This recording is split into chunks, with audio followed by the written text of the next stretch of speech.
দুদিন হলো ash colour বিড়ালটা মারা গিয়েছে। বিড়ালটার জন্য বেশ খারাপ লাগছে। তবে এই ভিডিওটা বেশ কিছুদিন আগের। আমি খুব সচরাচর বিড়াল বা পশু পাখি বাড়ি ঘরে পালা খুব একটা পছন্দ করি না, কিন্তু আমার হাজবেন্ড আমার বাচ্চারা খুবই পছন্দ করে।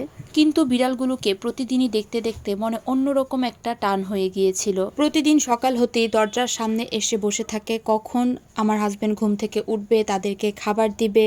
আমার হাজবেন্ড তো বিড়ালদের জন্য রীতিমতো বাজার থেকে মাছ কিনে এনে রেখে দেয়, তারপরে সেগুলোকে কেটে ভালো করে আগুনে পুড়িয়ে তারপরে তাদেরকে খেতে দেয়। কিছুদিন আগে যখন বেশ শীত পড়েছিল তখন এই বিড়ালগুলোর জন্ম। তারা 4 ভাই বোন ছিল আর খুব শীতের মধ্যে তাদের মা মারা গিয়েছে। 4টা বাচ্চার মধ্যে 2টা বিড়াল জানি কোথায় চলে গিয়েছে আর এই 2টা বিড়াল রয়ে গিয়েছিল। তাই এদেরকে একদম পিচ্চিকাল থেকে আমার হাজবেন্ড একদম লালন পালন করে এই পর্যন্ত বড় করেছে। প্রতিদিনই ঘরের সামনে এসে এরকম ভাবে খেলাধুলা করবে আর আমার বাচ্চারা এই বিড়ালগুলোর প্রতি খুবই অবসেস। আমার শ্রেষ্ঠা বুড়ি তো রীতিমতো বিড়ালদেরকে কুলে নিয়ে নেয়। আমি কুলে নিতে বা ধরতে ভয় পাই, কিন্তু সৃজা আর শ্রেষ্ঠা একদম ভয় পায় না। তবে আমার ত্রিধা ভয় পায়। পশু পাখি পালা পছন্দ করি না বাসায়, তার কারণ হলো এই বিড়ালের লোম পড়ে থাকে, নয়তোবা এখানে হিসু হাগু করে দেয়, এই সোফায় উঠছে বিছানায় উঠছে, এই জিনিসটা আমার পছন্দ না। এই যে ঘরে কি সুন্দর করে খেলা করছে এগুলো আসলে প্রবলেম না, তবে যে বিছানায় উঠে পড়া, হয়তোবা বিছানার মধ্যেই হিসু করে দিল, হয়তোবা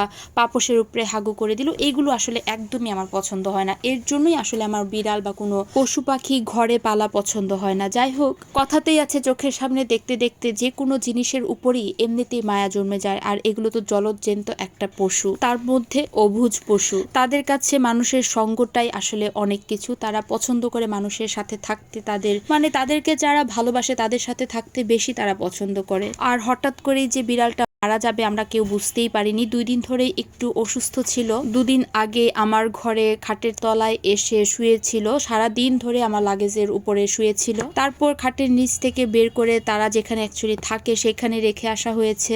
এরপর সকালবেলা বিড়ালটা মারা গেছে। খুবই খারাপ লাগছিল। আর এই ভিডিওগুলো আমার বেশ কিছুদিন আগের ছিল, শেয়ার করলাম। খুবই খারাপ লেগেছে বিড়ালটার জন্য। যারা পশু পাখি ভীষণ পছন্দ করেন তাদের সাথে হয়তো বা আমার মতামত নাও মিলতে পারে, তবে আমার অপিনিয়নটুকু, আমার ভালোবাসাটুকুই বললাম।